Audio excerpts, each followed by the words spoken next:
Last time on Wanderlust. Birds are chirping. And by birds, I mean reptilian, half-feathered dino creatures. There's one really tiny, very cute bird. When something comes near, like a bug, it, turns ferocious and eats it. Your job is to keep me from risking my life. That's why we moved here.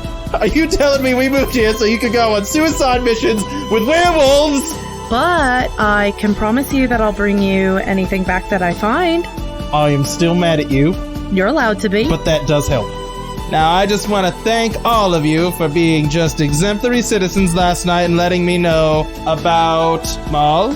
She gets into trouble, and I think it's good that you let me know.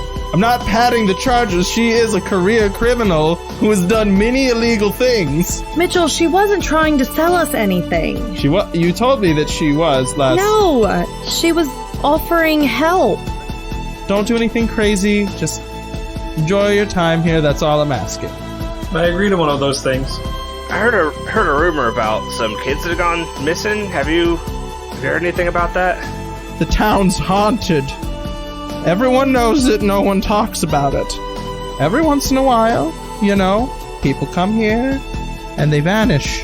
As Autumn comes running across, jumps and lands on one of them, and it is like, immediately a switch flips, and it's like bull riding. I'm Dion. Rodney's gone.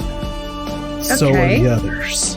We think they disappeared into the wild? And they did. The secret is they did. Everyone assumes they left because I'm mad at them. Well, I'm not. Yeah, obviously, monsters took them in the wild. That's what happens to everyone. Everyone knows it. I think we get ready to go back to the ruins.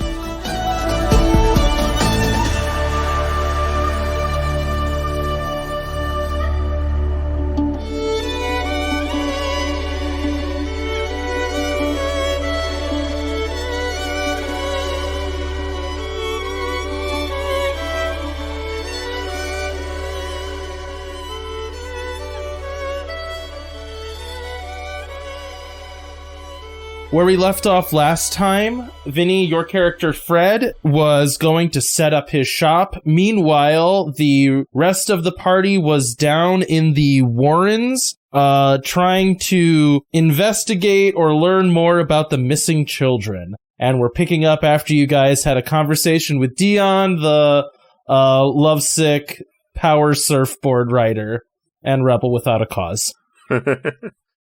So are we ready to go out into the wilds and look for these kids?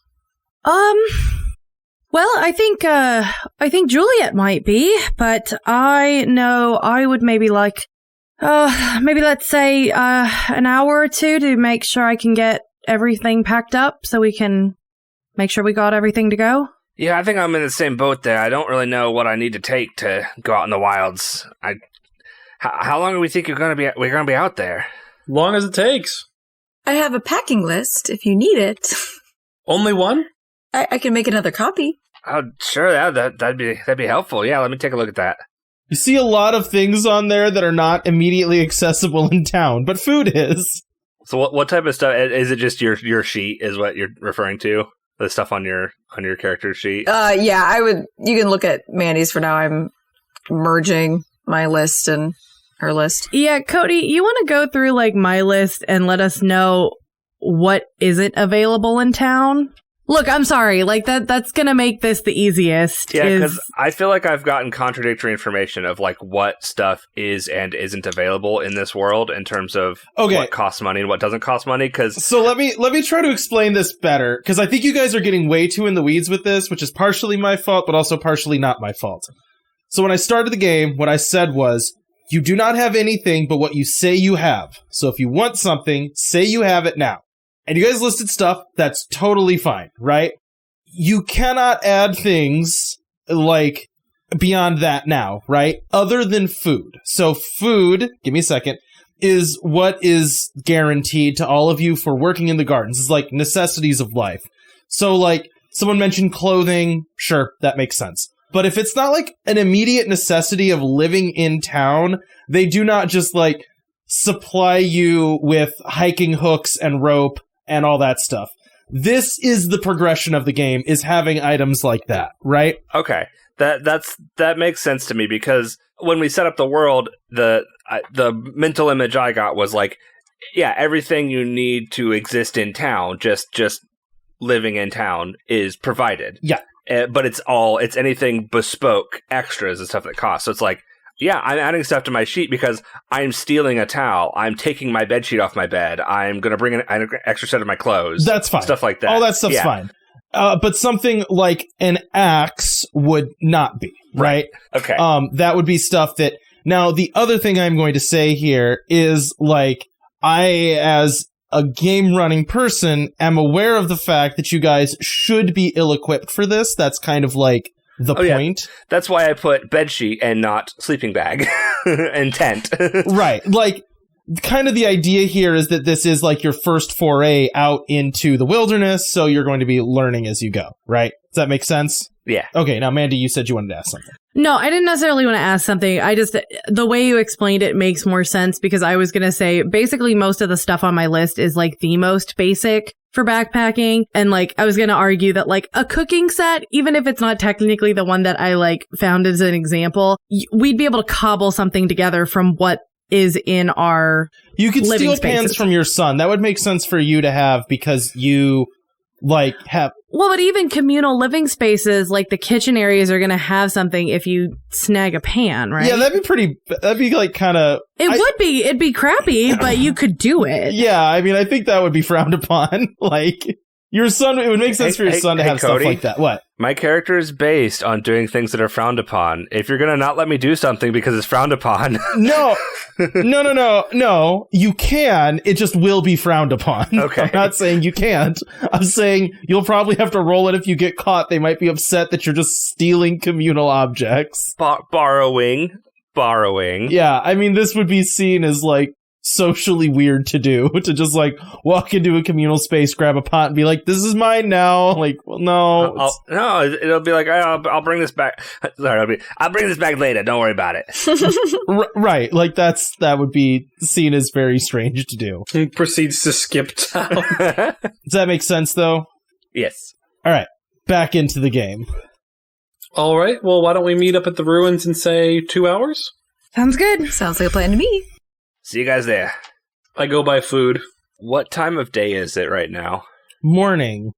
Pretty early, because I think we all got up pretty early to do garden work. How long are our shifts at the garden? I would imagine maybe this is like mid-morning, like that early still. Okay. Or like lunchtime? Sure. Let's say that in 2 hours it's lunchtime, and let's also not worry that much about it because it doesn't matter. Okay.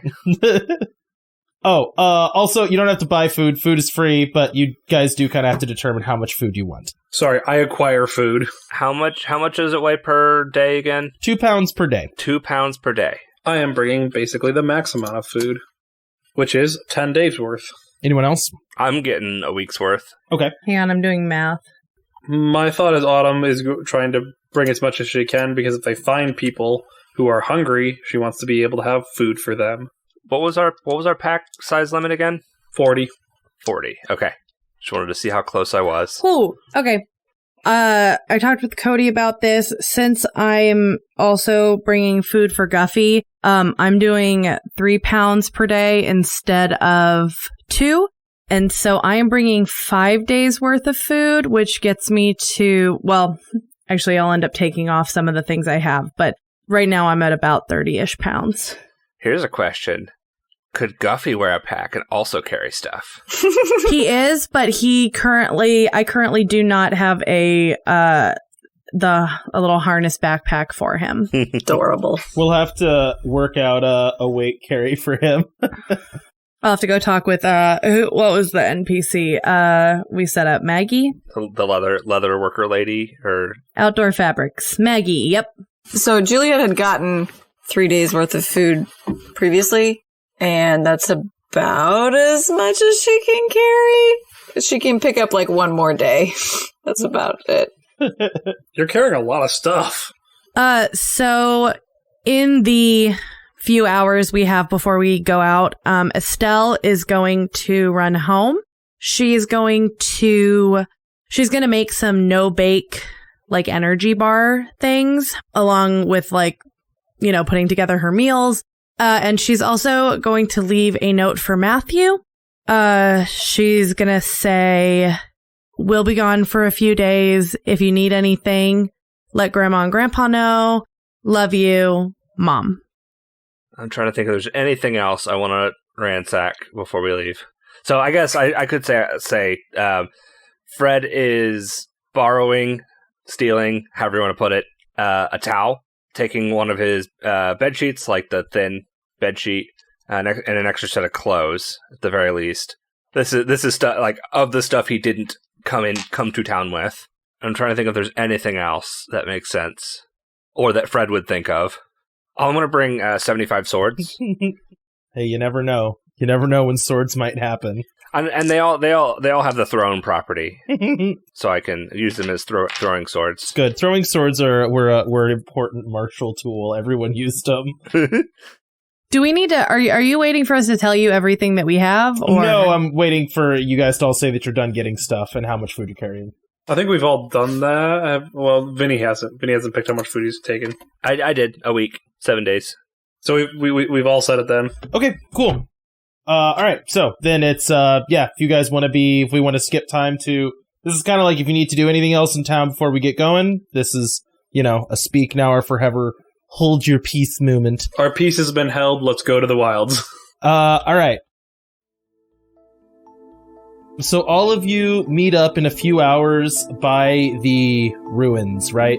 The path that leads up here, there's, kind of a picnicky area, clearing, and then as you look out, you can see just kind of stretching into darkness this, even before the prehistory that we discussed on recording, no one really knows where these ruins came from, just these old crumbling buildings that kind of stretch out like a town, into the forest and into, long overgrown and shaded trees. It's kind of a dark and murk as you look out into the trees. All right, you all ready to go? Let's get to it. Yeah, I suppose, but I don't even know where to start out here. I think we just kind of need to take the first step. And Estelle starts walking in with Guffy at her heels. Okay. Sorry, I just realized something weird about the numbering of the map. It skips a number. Yeah, it's because since they're hex grids, they're like offset. Okay, so whatever, if you look that's like fine. It goes 40, yeah, so Z goes 40 to 42 because 41 is the one that's between them to the bottom and top. No, I get that. It's just kind of funny in the I have to track this on like a program, so the program's going to be a little bit weird about that. Oh, it's going to not be like that you're going by twos? Yeah, it's going to be fine. But yes, basically yes. Okay. So you guys are just kind of like walking deeper into the ruins? Yes. So as you do, the forest around you grows darker and darker. Like the light almost entirely goes out. You're kind of in this almost oppressive gloom as you walk deeper and deeper into the eaves of the forest. The ground is soft under your feet, and you remember that track that Estelle saw, right? This is where, I said that you made a tag or a aspect of memorable print. You can see those occasionally leading off through these ruins deeper and deeper and deeper into the forest, kind of pointing in a direction, right? The further you walk, eventually you do come out on the other side of this ruined town. So that's a long walk of very quiet, almost no life, no animal noises, this kind of oppressive silence. When you hit the edge of the town and walk further, you feel almost a slight pressure, kind of like a popping sensation, as you suddenly start hearing and seeing life again. Not just plant life, or the rustle of leaves. Maybe there's a little bit more sunlight coming through the trees. But you can also hear, faint chirping of birds, faint skittering of animals, and just kind of generally the activity that you would expect to come from being in, like, an untouched wooded area. The tracks become more erratic now as the forest around you, the undergrowth has become more choked, and it's less of, like, smooth grass and rock and more of, like, fallen trees, undergrowth. It's, you know, the normal bottom of a forest without having ever been cleared and then filled with rocks like the town was. This kind of wanders down to a break in the trees where you can see a river flowing from east to west. So that's kind of where you guys are on the map right now. How big is the river? I mean, pretty small. Like, it's... Like, we could, you know, walk across it? Well, I mean, you don't know how deep it is, but the width would be like, you couldn't jump across it, but it's not like a mile across. It's swim. You would think you could swim across it, you know, relatively easily. And then can I see where the tracks are, or do you need me to roll? So, what I will say for this next part about tracing these, so you get one free use of that aspect, which will give you a bonus. Tracking, I get 2. Oh, right. You're right. Yes, that's correct, because you only got one bonus because of how well you rolled. So tracking the animal is going to be a roll you have to kind of do in every tile to keep figuring out the direction you guys need to go. That can be a variety of things, but if you're trying to use the footprints, you can do that twice to give yourself a direction. It won't give you, like, a location on the map. It's going to give you, like, a bearing. Like, the feet seem to be pointed this direction, but that might also have been because the animal was running downhill instead of uphill, so who knows. Does that make sense? Sure. You're not getting an exact location, you're getting a direction. Yeah. Getting, like, a heading. Yeah. Yeah. If I need to roll then to follow the... Oh, wait. How does that work? If it's an aspect, do I just get to add, like, a you plus add 1? 2 to your roll if you're using the aspect. Yeah. Add 2. Okay.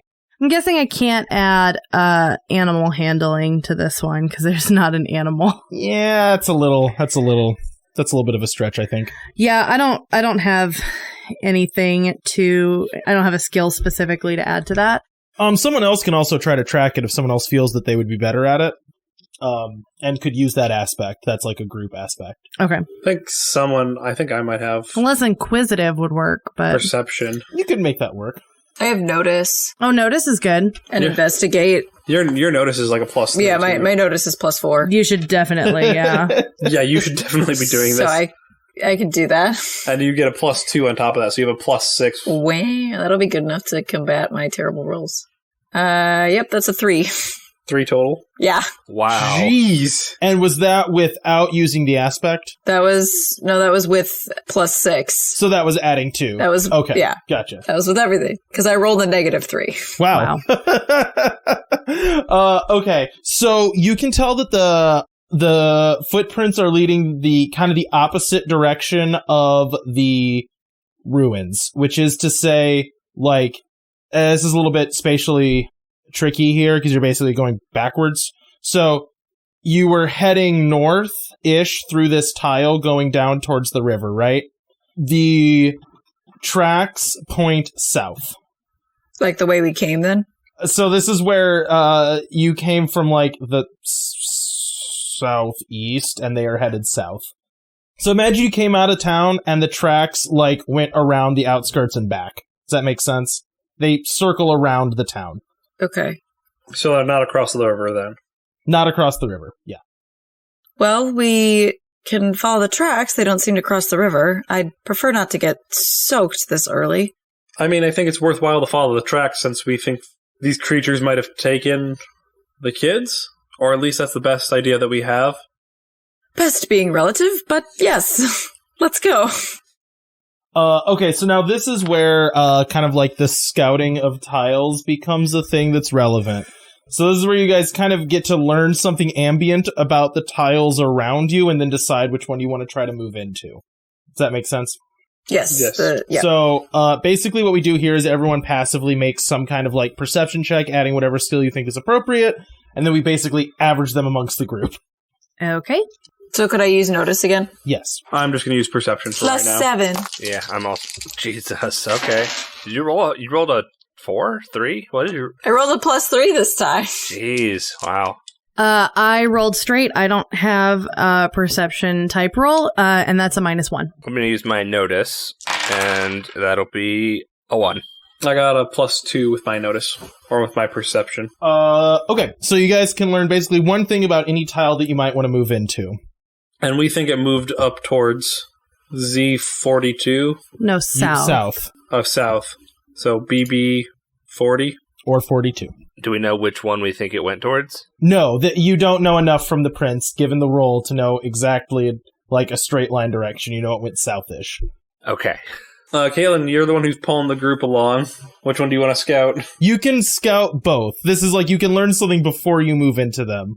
Oh, okay. Yeah, but you said we can only learn one thing. About each tile. Oh. Okay. Okay, so You said you could learn one thing, so I thought we had to pick one and hope. Sorry, I wasn't clear. You can learn one thing about each tile. Okay, okay, can we then learn what are one the thing? things? Okay, we'll do BB 40 and 42 since those are the directions we're looking Yes. for. Okay. What do you want to learn? You can kind of like ask a question. What signs of wildlife are there? That's a good question. Okay, so walking, as you walk south and you're kind of like either picking your way kind of closer to, there's clearly like on B40, so if you head more southwest. Yep. Yeah, southwest. The land clearly gets a little bit marshier in that direction. It's a little bit lower, and you can hear like a lot of bird noises. And I think it is maybe fair to remind you that in your society, bird noises are different than bird noises in our world. There are dangerous birds. There's like giant dangerous birds, yeah. Yeah, and then Is this like a kookaburra noise? yeah, like you hear some danger squawking. B40 42. or B42, you're headed uphill a little bit. It's a little bit like physically going is tougher. The growth becomes thicker and less traveled, it seems like, and you don't like hear as much bird noise in that direction. Yeah, I think that's what I would give you. Well, I'm not a biologist, but this thing seemed to be a predator, and don't predators kind of stick away from other predators? I don't exactly know about that, but if you're going to suggest that we stay away from the birds, I'm going to agree with you here, because I don't think we really have a lot to defend ourselves this time around, so... I mean, I got a machete. That is impressive. Yeah, and unfortunately, I left my bow and arrow back in my room. I didn't think it would be necessary to bring it with me. You can use a bow and arrow. You were going to shoot the animals? Yeah, I don't exactly advocate for that, but I'm impressed if you can use one. You guys think I actually can fire a bow and arrow? That's funny. Well, that's a relief. Yes, let's go to BB 42. Okay. And Fred kind of mutters under his breath as they move on. I'm about to teach this group some sarcasm. They don't seem to understand. As you make your way kind of climbing up a hill a little bit, like I said, the elevation starts to increase a bit. The undergrowth grows thicker, and you start feeling that kind of pressing silence again. It gets a little bit uncomfortable. You abandon that lively sound of chirping birds and skittering of a normal, living forest for something a little bit quieter. As you walk and that feeling increases, you come upon a deep rift cut in the hill. It seems unnatural to you. Peering down, you can hear like faint rhythmic noises far down in this rift in the ground. Sandworm. The spice must flow. Can I investigate the gouge in the ground? Sorry? Yes? Is this still in BB 42? Yes. Okay. You said, okay, so sorry, Caitlin, ask that again? I got a 2. I was going to investigate. I got a 2.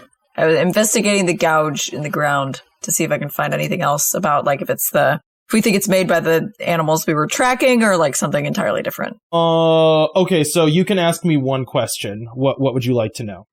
What made this gout? So as you look, so like I said, it's not natural. And as you kind of examine closer and reach your hand in, you can see almost like bucket-like scrapes out of the ground. This strikes you as very odd considering everything you know about the wilds, which is that there is not supposed to be anything out here. So seeing very automated mechanical scrapes out of the ground in this kind of long rift is very strange. Okay. I relay that to the group. Do you think is this like a crevice, like a deep down crevice, and you said music is coming up from it? I said rhythmic noises were coming up from it. It is an as yet unspecified depth. When you look down, you only see darkness, but you gotta realize the forest around you is quiet. Trees are very much totally overgrown above your head. Very little light is getting in here. It's already pretty dark, and you're looking down into a pit. Okay, so it's like a chasm, not a scrape. Yeah, it's deep. It's very deep. Yeah. Sorry. This is Okay. yawning darkness in front of you, with a I which misunderstood that. a width across which you cannot jump. Gotcha. Okay. So it's like the whole tile's cut in half by this, so we can't get past it. Yeah, so anytime you go into a tile and I describe something like this is something you got to deal with before you can get through it. Yeah. Basically, that's the way it's subdivided. It's a little hokey that this rift is exactly 1 mile long, but this rift is exactly 1 mile long. Or we have to go around it, which takes It us... requires you to go into the other tiles. Yeah. It requires us to go into the other tiles with other challenges to do and takes time out of our way. Where there's chirping birds. Yeah. Yes. Because you've already spent the time basically going into this tile. Yeah. If we walk along the chasm, can we find areas where it's not as wide across? You would have to, so that would be mechanically basically what you're doing is making an aspect of like easy crossing, right? Mm-hmm. So you would be, so this would be creating an advantage, yeah, which is something you could do and you'd use one of your skills. Roll just like any other, and then there's a difficulty basically set by me that depends on how well you do is whether or not you find that. Well, I do have a rope if we felt like we wanted to rappel down it. You want to go into the creepy dark cave? A creepy dark chasm? Well, I mean, yes, definitely. Also, what if the kids fell down there? I am hesitant to want to do that only because Guffy can't go down that way. We can tie a harness to him and lower him down. You know he's a giant dog, right? He's huge. Can't imagine he'd love that journey. We can always go around it. Here, let me test something real quick. And Fred is going to try to find a rock to drop in the chasm. All right. So he does that. How long does it take till he hears it hit the bottom? So that's a fantastic question, and I understand what you're trying to do is gauge the depth, right? Yes. Can I instead tell you how deep it is? Because I don't want to be like, 45 seconds, like that's 10 miles deep. Sure. 5 seconds per mile. How much is it? 5 seconds per mile. Really? Yeah, because like when you see lightning and then hear thunder, every 5 seconds is a mile. Well, I mean that's light speed or no. That's the difference between light and sound. That's not the difference of how far down. It would be sound. No, it's sound because that's the thunder. That's the difference between light and sound, not how quickly the thing would fall because it would have to accelerate. Oh yeah, no, I see what you mean. Yeah. Anyway, yeah. You can just tell us distance, Cody. I am going to try to relate this in stories. It's about 5 stories down, which would be 50 feet. Yeah, let's say 50 feet. Yeah, 10 feet per story is a decent estimate. How long is your rope, Caitlin? 50 feet. I didn't specify a length of my rope. Infinite. And by Caitlin, by the way, I mean Juliet. I'm sorry, I'm working on character names. That was okay. 50 feet is the standard length of rope in D&D, so... Yeah, I feel like putting 50 feet is fair. I had rope on my sheet, I just didn't specify that, Yeah, 50 feet of rope is 1.5 pounds. I'm going to say again, you guys don't have talk rocks, but you can split the party, like not everyone has to try it. In fact, it would probably be stupid to send everyone down. All right, Autumn ties off the rope to a tree and starts heading down. Okay. I will say using the rope in this case gives you an aspect with a free invoke, which just gives you +2, and now you're making a climbing check to climb down. These walls, by the way, when you start climbing, are very muddy and slick. But anyways, make me a check. And I will say Fred is holding on to the rope, giving Autumn a little bit of slack, but not too much. Yeah. Okay, so she doesn't fall all the way, yeah. Yeah. And be sure to keep talking as you go down so we know if you run into anything. I got a 4. Okay, cool. Does anyone have a flashlight? I didn't think to bring one. As you shout that up, you feel your voice very thin. Like, you can tell that is not reaching to the top, and you had that thought too far down as you sink yourself lower and lower into total darkness. By the way, just so you know, narratively or mechanically what just happened there, minor consequences, you're cut off. Like, they cannot hear you or see you. This is now just a rope going into the darkness. Neat. So, 4 was the difficulty, so either you were going to take damage or there was going to be like a narrative effect. The narrative effect is currently cut off. So up above, you guys are just lowering a rope down. You can still feel weight on it. And Autumn, you are just kind of alone in the darkness, making your way down. So for difficulty, we need to beat it, not tie it? Tying is a success with a minor cost. Okay, I'm just trying to understand the system. Beating it is a success with no cost, yeah. And then anything above is shift, which you can use to do other things. So it's like the Powered by the Apocalypse thing, where like there's a band that is success with cost. Yeah. That's what a tie is. So as you lower yourself down, the wall goes from soft soil to kind of something rockier, and eventually you're just feet on hard rock. And again, just like Juliet noticed, this rock has clearly been dug mechanically. You can feel like I say claw marks, like digger claw marks in it through the stone as you climb your way all the way to eventually hitting on a smooth, relatively flat bottom of this tear in the ground. You are standing and the mechanical sound is louder now, this like kind of thumping mechanical noise. What do you do? Well, you said it's hard rock, so I look for the cafe is the first thing. -10 for bad jokes. I can see a little bit, right? I'm not completely like blind. Right now you are basically completely blind. Yeah, you have sound, you can hear something, but you are in total darkness. I will move in the direction of the sound. Make me some kind of check. Here's a question. Do you untie yourself? I don't think so. Not yet, at least. Okay, so as soon as she gets only like a little bit away, we're going to feel the rope go taut, and we're going to have to untie it from the tree and follow her. Yeah, you'd basically be like on a leash as you feel it kind of walking. So basically, it's walking kind of at a diagonal, so you can mostly parallel to the wall and then slightly at an angle as you guys up top are scurrying across. What do you want me to add for a walking check? Does athletics still count? This is more finding your way in the darkness. Do you have anything that would be like related to making your way in the darkness? If not, it's okay.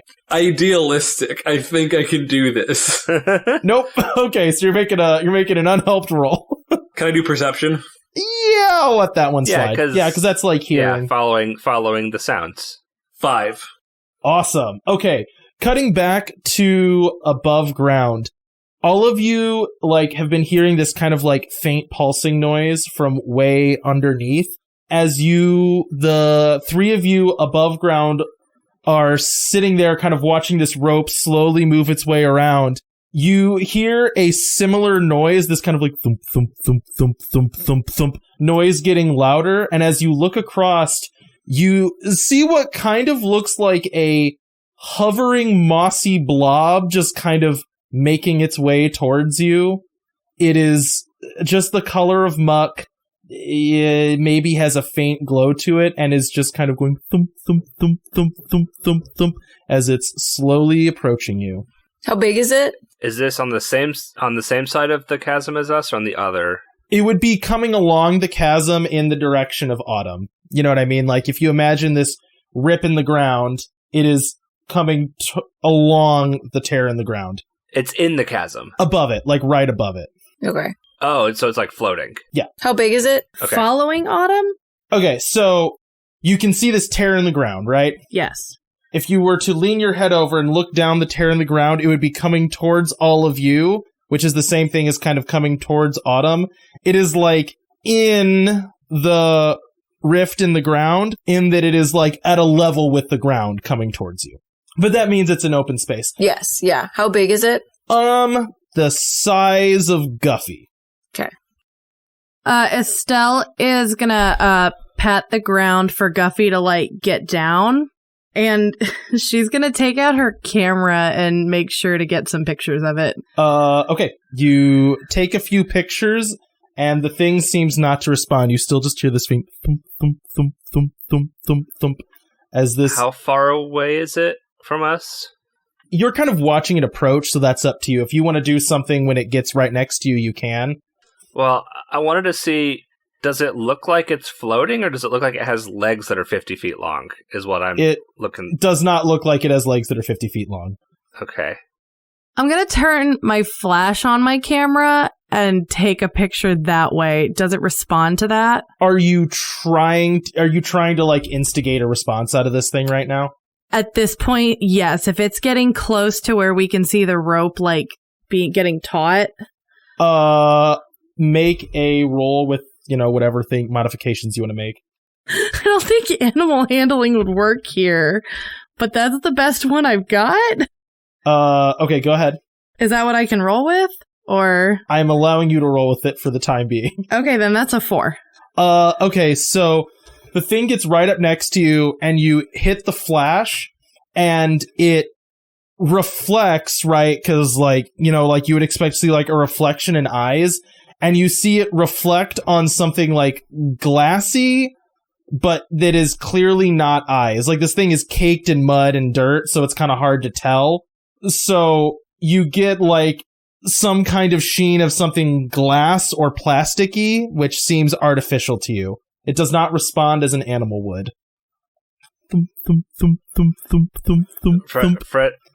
Fred is going to whisper, do we just let it go by? And it doesn't look like it's going to bother us, right?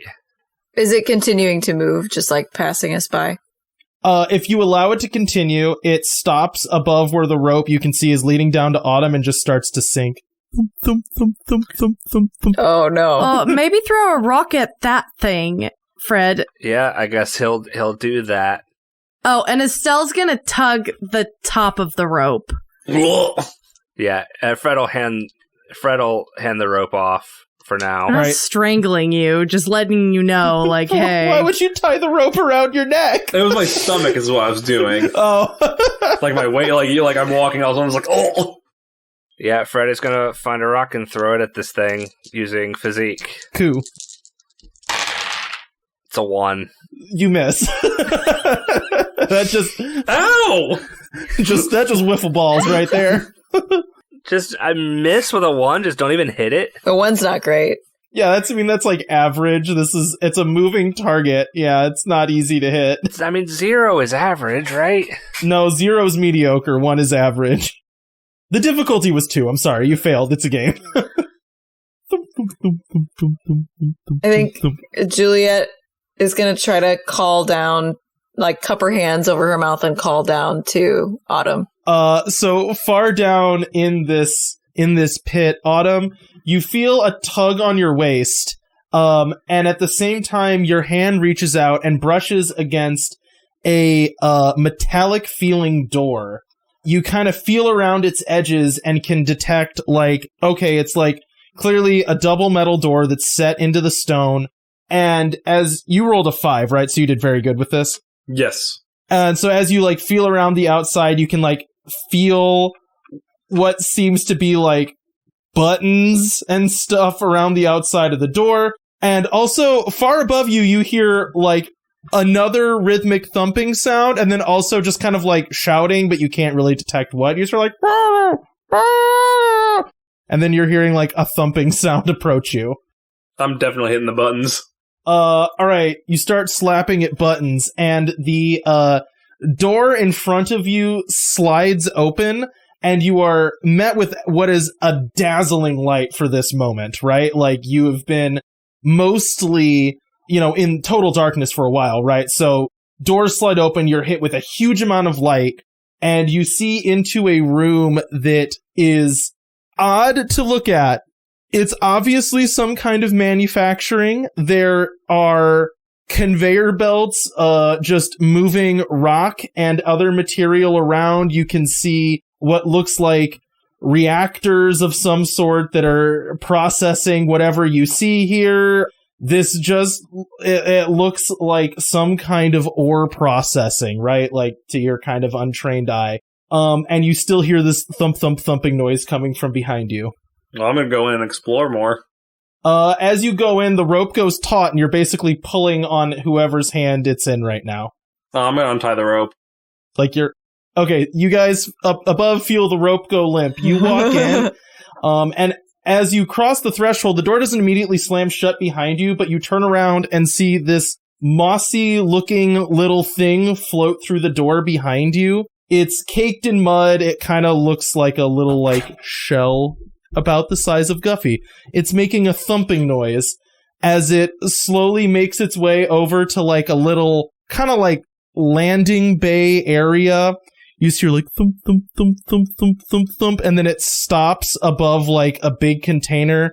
The bottom of it opens, and you can just see kind of questionable detritus fall out, rocks, mud, twigs, leaves. Just this thing opens up, whole bunch of rocks and mess falls out. It closes, and then it goes thump, thump, thump, thump, thump, thump, thump, makes its way over to a wall where you can see it plug into something and sit there for a little bit. The thumping now quieter. Is there a program, a computer or anything around? Do you want to make an investigation check for computer? No, because I don't have investigate, but I want to. Some kind of check for this. Well, I rolled a +1. Can I use my lore ruins? Trying to think of the right way to put this to you. So you're just trying to see if you can figure out a computer terminal for this thing? Yes. What's the goal here? What do you want to do with it? I want to program this so that we can use it to fly over the chasm. Okay. I mean, that is an interesting idea. I do not hate this idea. And I figure since it's picking up rocks and detritus, it could probably carry a person. Did you, and you rolled a 1, right? I rolled a 1. I don't know if you're going to give me lore ruins. I'm definitely not going to give you lore ruins, because these are not really the type of ruins that I think you would have lore of. I mean, it's a pulp novel lore, so I'm it could be What I'm going to say is this. You can see, there are many terminal interfaces around the room. You go and click on them, and they're pretty opaque to you. Okay. You mean one of them doesn't say Forest Roomba on it? Yeah, and it doesn't say you can click this button to make a platform. Almost like you might need help from someone else if you want to have that as the method of getting across this. Yeah, but then I have to climb up and find out. I guess I can do that. Is there anything else worth noting in the room? With a 1, no. That was looking for a computer terminal. I just didn't know if I saw anything that would catch my eye, I mean, the whole thing's pretty freaking weird, right? Having a random ore processing plant in the bottom of the world is weird. All right, I'll go climb back out. Okay. Do I need to make a roll for that, or can I just climb out? I'm going to say to climb out, no. We'll just kind of make that part of the one that you made. That way we don't have to roll so many dice. All right, you are back up. So I figured out a way to get across, but I need someone who's good with computers. Did you find a computer down there? Found a lot of them, but... What was down there? It looks like an ore processing plant of some kind. I'm not really sure, but this robot flew in that was covered in moss and stuff, making a little thump, thump, thump. We saw that. Yeah, but I figured, and then it opened up its belly and dropped out all these rocks, and I'm hey, if we could program that, we could fly them across the chasm and all get to the other side. So you kind of lost me at ore processing. You said there's ore processing down there? Yes, that's what you're worried about, not the flying robot or yes, the riding of I flying. was stuck on the flying robot part. Well, you said you saw it, so that shouldn't be weird either. No, it was definitely weird. No, I mean the part where we get conveyed across the chasm. I'm not sure what the weight limits on it are, but you said there's computer terminals? Well, it was carrying a bunch of rocks, too, so I think the weight limit's pretty high. I can take a look at it unless Estelle or Fred, you have a desire to interface with computer terminals?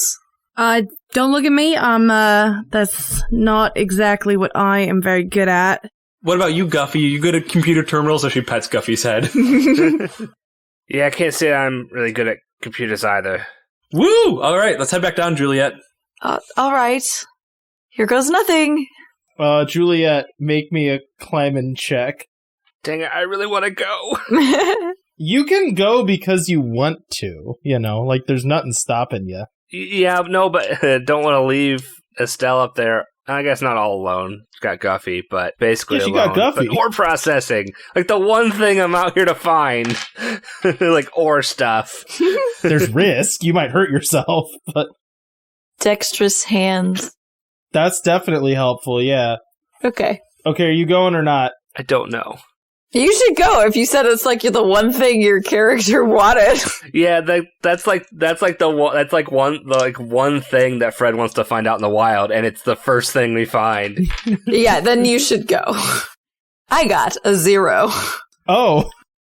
I think I'm gonna go. I think I'm gonna go with him. I need to see this ore processing place. It sounds interesting.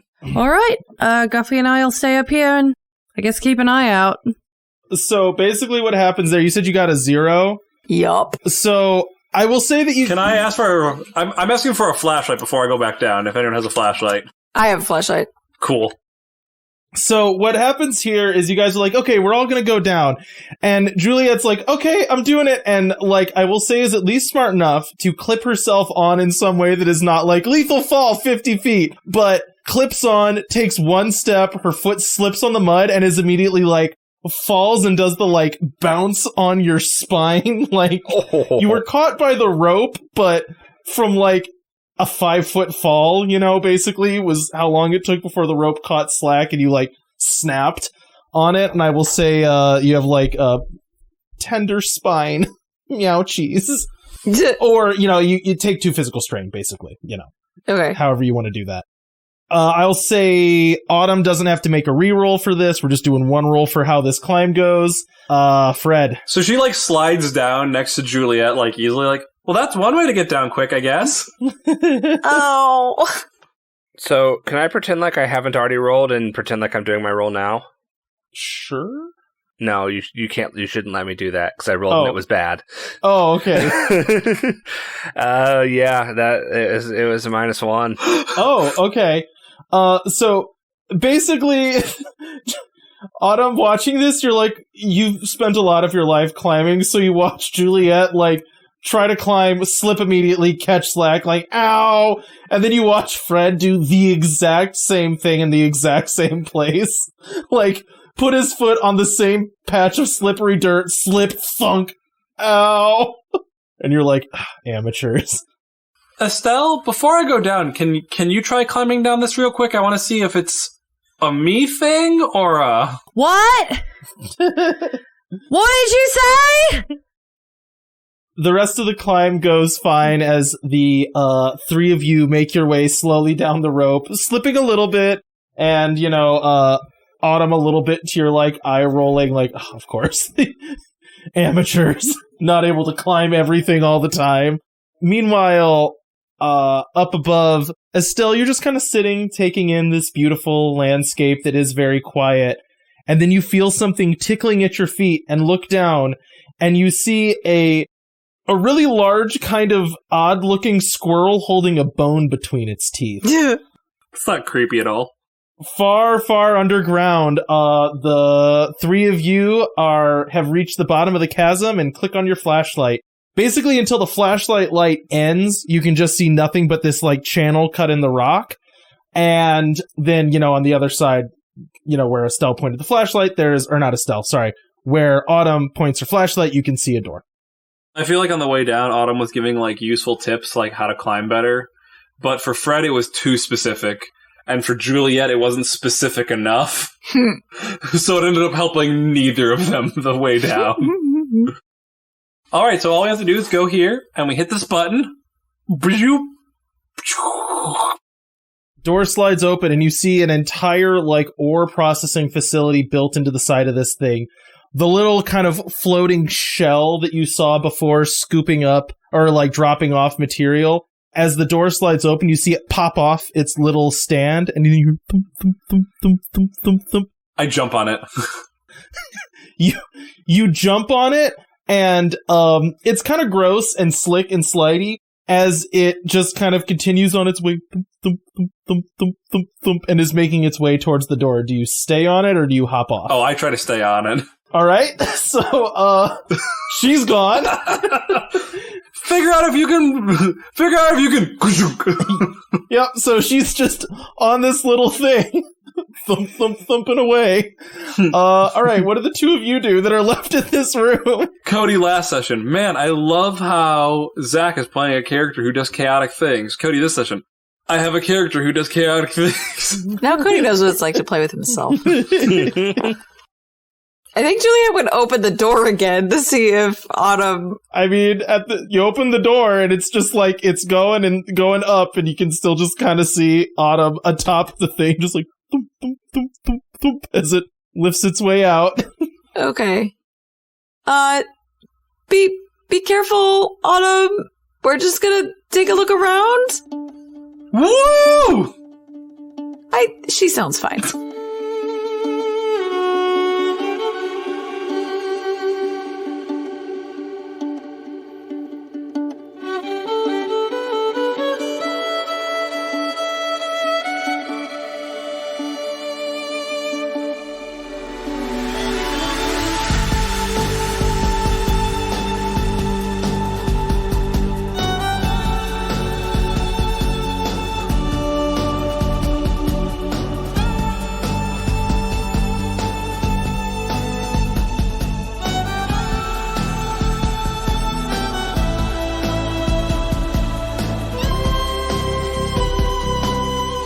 Thanks for listening to this episode of Wanderlust.